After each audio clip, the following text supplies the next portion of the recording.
ისრაელს კვლავ მიაქვს იერიში ღაზაზე. ბოლო 24 საათში 100-მდე პალესტინელი დაიღუპა, 500 კი დაიჭრა.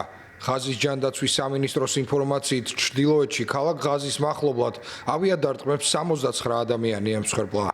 31 პალესტინელი იმ დროს დაიღუპა, როდესაც ისინი დახმარების მისაღებად მიდიოდნენ. თვითმხილველები ამბობენ, რომ ისრაელელმა სამხედროებმა იქ შეკრებილ ხალხს ცეცხლი გაუხსნეს.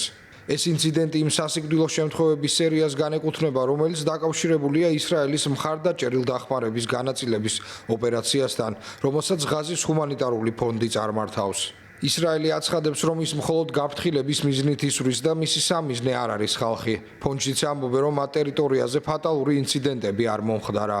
ამერიკის შეერთებული შტატებისა და ისრაელის დახმარების სქემა გაეროს ტრადიციული სისტემების ჩანაცვლების მიზნით შეიქმნა, რადგან ამ სისტემების მუშაობას უამრავი დაბრკოლება ახლდა თან. ბევრი აკრიტიკებდა ამ ინიციატივას, რომელიც მას შემდეგ გაჩნდა, რაც ისრაელმა ჰამასი გაეროს დახმარების მითვისებასა და ძარცვაში დაადანაშაულა. გაეროში აცხადებენ, რომ ღაზის თითქმის 2 მილიონიანი მოსახლეობის 90% შიმშილის საფრთხის წინაშეა.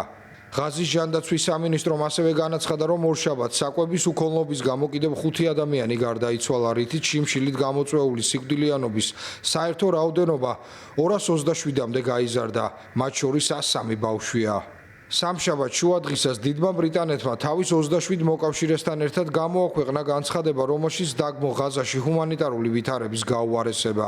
განცხადებაში, რომელსაც მხარს უჭერენ საფრანგეთი, გერმანია და ესპანეთი, ისრაელის მთავრობას მოუწოდებენ დაუყოვნებლივ გადადგას ნაბიჯები ჰუმანიტარული მდგომარეობის გამოსასწორებლად.